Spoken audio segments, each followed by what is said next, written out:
How do I do this? Okay, I'm gonna say a couple words about Jonathan. You're gonna be blown away by him. He's actually taken on the role of Operation House Call Ambassador. So he's bringing on new co-teachers that haven't done this before and training them on the best ways to interact with the students. And I think that really your story has been some of the most impactful stories we've had in Operation House Call, so I really look forward to you telling them. Go ahead, Justin. Thank you, Mom, for that kind introduction. Hello, everyone. My name is Jonathan Garner. I'm a self-advocate, ambassador for Operation House Call through the Doug Flutie. Sorry, my head is in another place today, people. I'm a Doug Flutie Junior Fellow for the Doug Flutie Foundation, Junior Foundation. I co-chair of the Support Decision Making Coalition. I did say that. Board member of Mass Advocates for Children and a cancer survivor who happens to have autism. Operation House Call is so important to me because everyone deserves to get the medical care they need. To begin, I would like to share with you all some accommodations I need when I go to the doctors. I like when healthcare professionals talk to me and greet me when they come into the room, not just my mom. I am the patient and my mom is my support. I like to have a countdown for me when a shot is given or blood is taken. This makes me feel less anxious. I have to have a processing disorder, so I may need time to respond, and I may need to record our session. So I ask for you to please be patient with me. Please allow me to bring my own equipment like headphones, sunglasses, and even fidget toys with me. I also may get up and pace around the room and process the information that is being said during my appointment. Pictured here is me quite a few years ago at the pediatrician office with two of my nurses who supported me, so I was able to receive my shots. You can see I had a blindfold and headphones on, and I had a fidget toy that I could squeeze. Also an accommodation I'm using today is a script, because I'm getting over a cold. I don't have COVID, so don't mind if I cough. At least we can finally joke about that. Let's see. On April 19th, 2021, I began my treatments for Ewing sarcoma. I am going to share my cancer journey and the inspiration and support of some of my nurses. Pictured here is me during my cancer journey with one of my accommodations, a Cookie Monster, which actually has a real port in it, so that I was able to feel what it would feel like when it was placed in me. The first nurse I met was Nurse Christina, who helped me understand chemotherapy, medications, and information. She never made me feel rushed and always gave me enough time to process any information and ask questions. We like to call her the science teacher.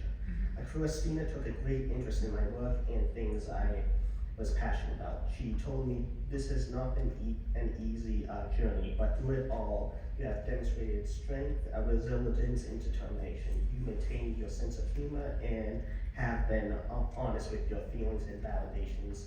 You are a champion, and I want to be like you when I grow up. You'll see some of that later, right? Sense of humor. Next, I met Nurse Lauren, who was my chemotherapy nurse. I was overwhelmed by her kindness and support when I felt broken and wanted to quit. Lauren shared her personal cancer journey with me. Lauren made me feel like I was being cared for during the treatments. I felt like I was not alone in my struggles. She always asked me about my video games and favorite things. Whenever Lauren had to leave the room, she had to say, "I'll be back." Tone and voice included, which always made me smile. This is a picture of me and Lauren when she nominated me for Curing for Cure, which is a program with the goal to improve the journey of patients and families with cancer. She did this just to bring me some joy during a hard time. She made me feel special by decorating my fluid bag with a Cookie Monster sign and a personal note.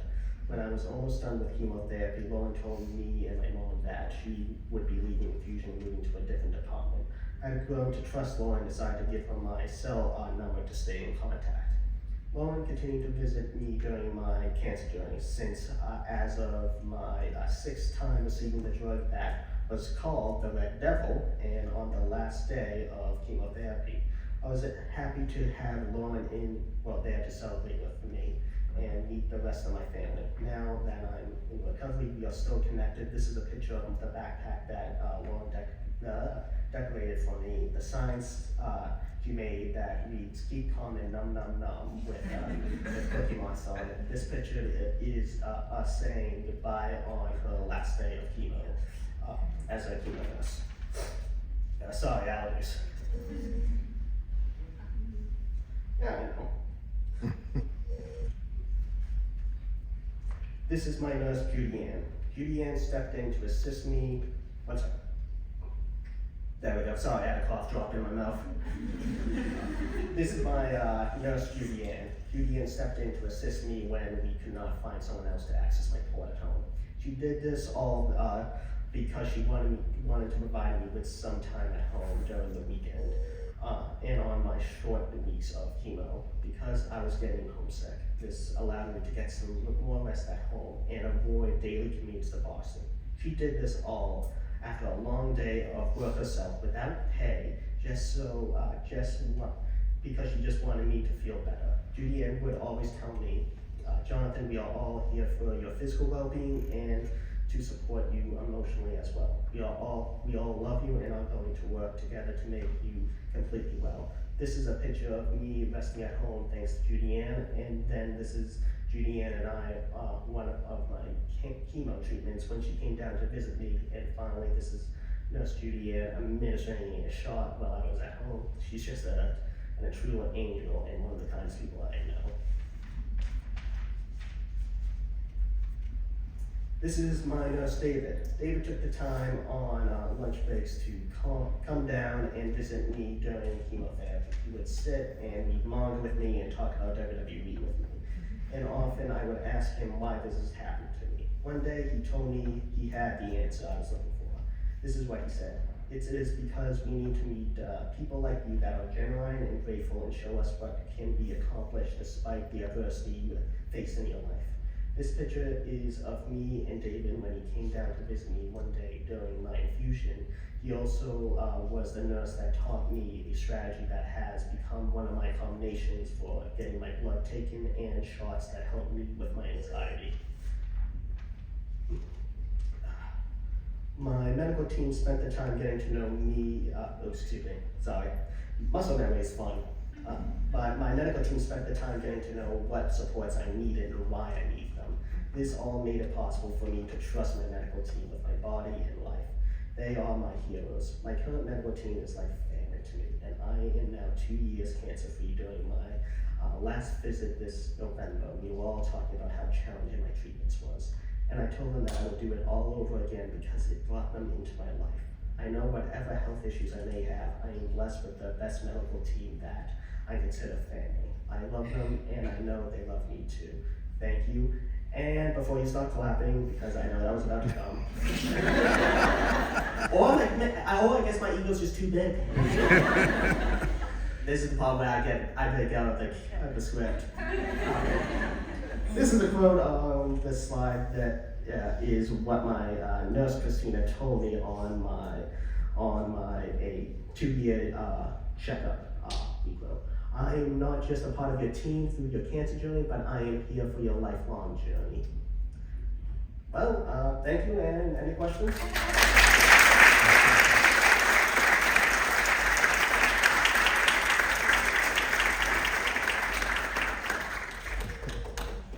Give me a sec. If I fall asleep, don't blame me. All right. Ready for anything? Oh, yes. Hi, Jonathan, I have a question. Were you such a strong self-advocate before your cancer journey began, or did this really shift your self-advocacy skills?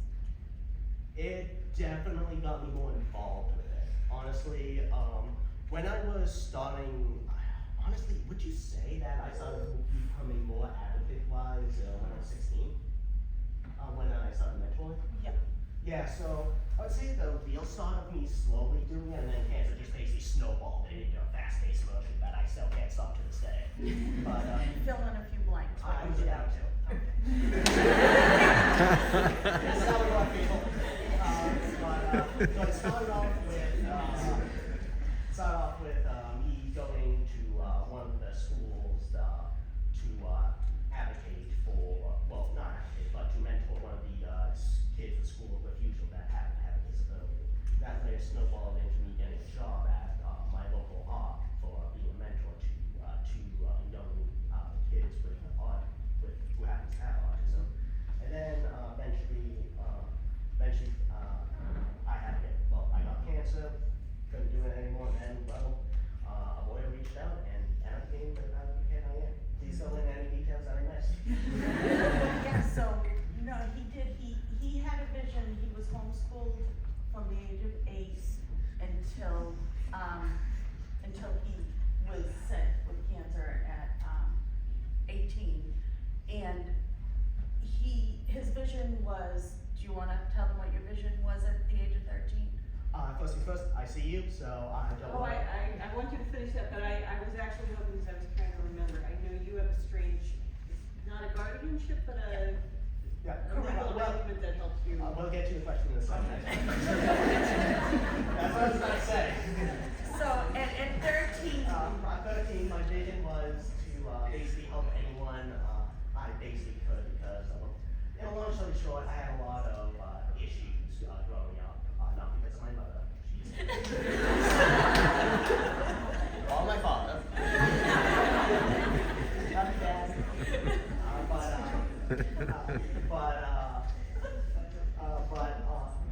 I grew a lot of trust issues and I had a lot of PTSD from that. So I wanted to basically help the kids in the same situation that I was in. So being able to help through even mentorship or even just a simple thing or even doing this stuff, I consider that continuing to fulfill my vision of helping and we everyone. really focused on his schooling being to fulfill his vision, that was what led that IEP, and that was what was critical.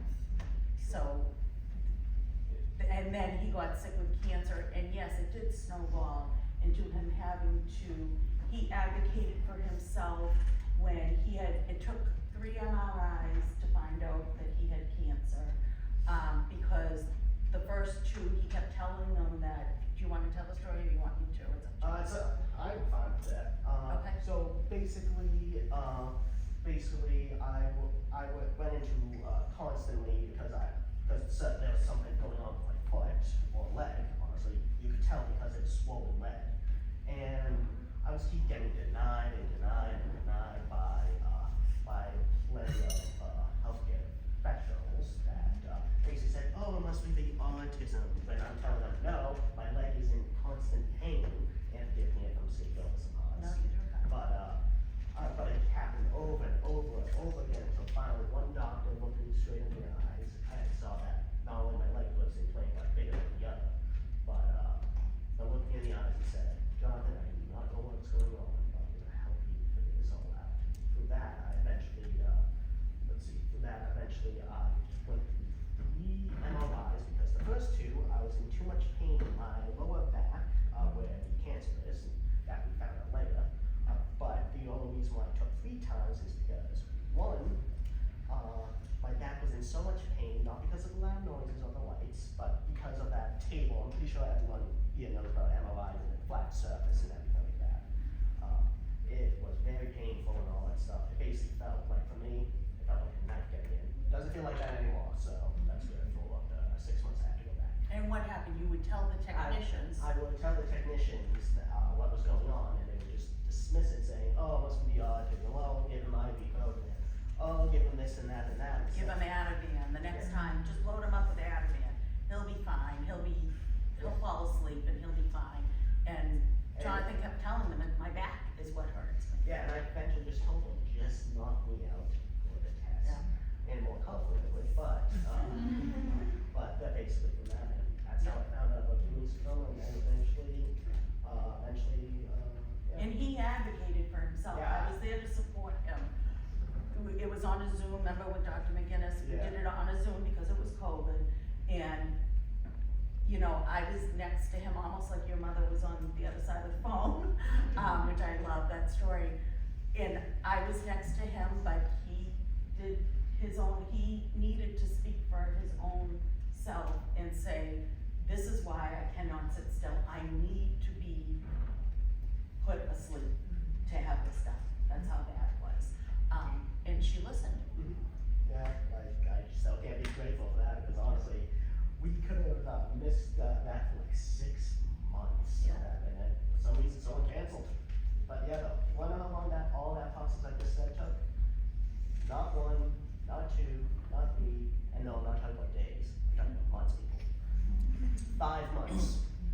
5 months of stuff when people could have just looked past the disability and said, hey, if it is, I'll get to you in a second.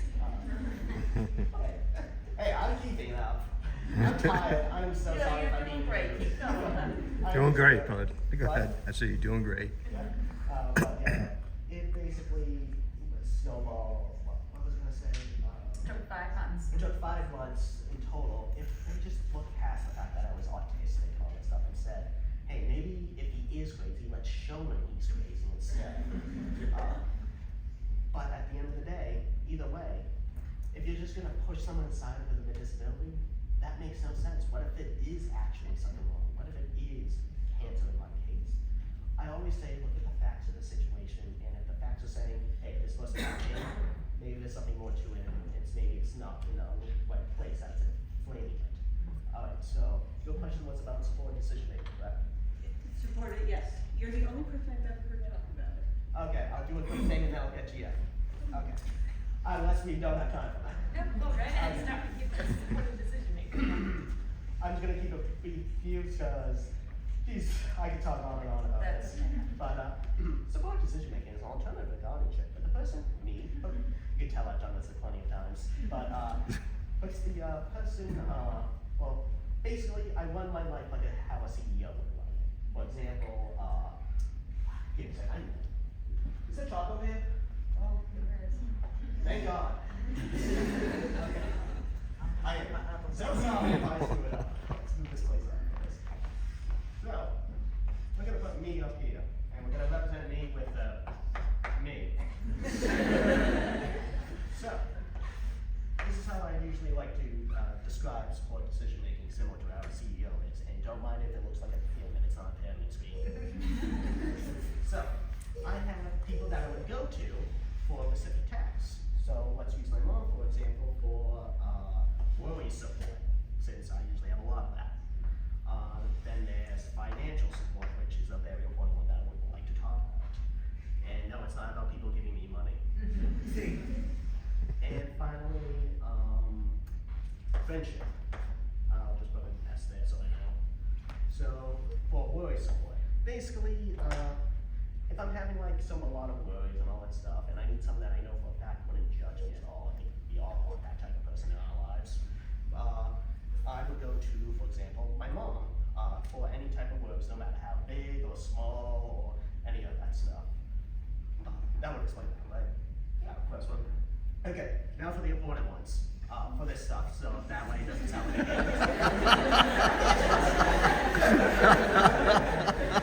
Hey, y'all are wondering about this. So here's the thing. I usually like to use this as an example all the time. Let's say I decide to make a big purchase for myself. Let's say I decide to make a flat screen TV purchase. It's thousands of dollars. I would purchase it with my own money, and let's say it broke on there immediately somehow when I turned it on, and it just exploded. So, I'm gonna ask you all something. Would the sport person fully reimburse the person for that through their own money? B, would they help support them through it by helping them go through the proper chains of commands, or help them support emotional and worry support would come back for that? Or C, do absolutely nothing, because I can't think of the other one. B. If you said B, you're correct. That's how it would be. Because support decision making is about giving the person, for example me, more authority in their lives. It's not to downgrade it or basically take it over. even though there's a lot I can say about guardianship, it is necessary for some people. But for this case, since I'm talking about supported decision making, basically, supported decision making, basically being more, okay, whatever was I going with that? You can tell I'm out of it, people. Well, you know what a great way to explain supported decision making would be, since you're talking to nurses, would be how you used it when you were sick. Oh, right, so, let me think, what's a good, So when you were, I know your story by heart, you were 6 months into chemotherapy and 2 weeks into radiation. give me a second, let me roll this up so I can just go full emotional mode. I can do this on command now, people. Alright. These are real emotions is the thing, so don't think I'm faking this. So I was 6 months into chemotherapy, and I was 2 weeks into radiation. My mind and body were feeling horrible and hopeless. I came home one day and I just really wanted to quit. I went up to my room and just really wanted to, and I just cried. And cried for a while. Eventually my mom came up and she asked what was going on, and after a long rant, I basically said, I don't care what happens to me, I just want to stop, even because the tumor killed me. From there, my mom took the time to process all this herself. When she came back, she didn't come back as my mom, or Nancy Gardner, or Nancy Slotnick. She came back as... That is really how you emotional people. Basically, she came back and she came back as my support person mainly, and told me, Jonathan, I do not know how this is all gonna end up, but if you could put your faith in me, actually I don't probably need that anymore. So, man, I'm just laughing people up. Man. Like, this is just, No, with your story. basically, she said, Jonathan, I do not know what the answer is, but if you put your faith in me, we're gonna try to figure this out. From there, we basically contacted my medical team. I gave my mom full things since she's my medical proxy, and from there they came up with a plan to bring back to me. And then once I went over with my supporters, I ultimately agreed to go forward, but also took care of my mental health and physical health at the same time. And if I did have guardianship, 3 things would have happened. 3 potential things would have potentially happened. 1, if it was just me and my mom, I guarantee you the exact same thing would have happened, and we probably would have found out what's going decision making and tried to fight for getting switched to that or something like that. 2, if my mom was to, God forbid, decide, screw what he wants, I'm gonna make him do what I want. For example, can you imagine what that relationship would be like? I think most of you seen how basically back and forth we are today with how much stuff. Heck, I haven't even let it all out yet. But then the next one, I'll just move this a little bit. But then for the next one would be the one that is the most actually, sounds horrifying, but it's the most likely to actually happen. The most likely thing what to happen is the court could appoint someone that's not my mom, dad, or even anyone in my family, someone that I don't know. Heck, it could be any one of you potentially as my guardian without a say from me, because at the end of the day, guardianship isn't decided by me. It's not decided by my mom, my dad, or myself. It's decided by the judge, and that's one of the worst parts about guardianship sometimes. But I'm sorry to interrupt you. I'm out of time. Yeah, I don't wanna hold people for too long, but, I just thank you for sharing that story, and, you know, in case people missed it, supported decision-making is an alternative to guardianship, and Jonathan is working really hard with the ARC to pass it so that it becomes a law, and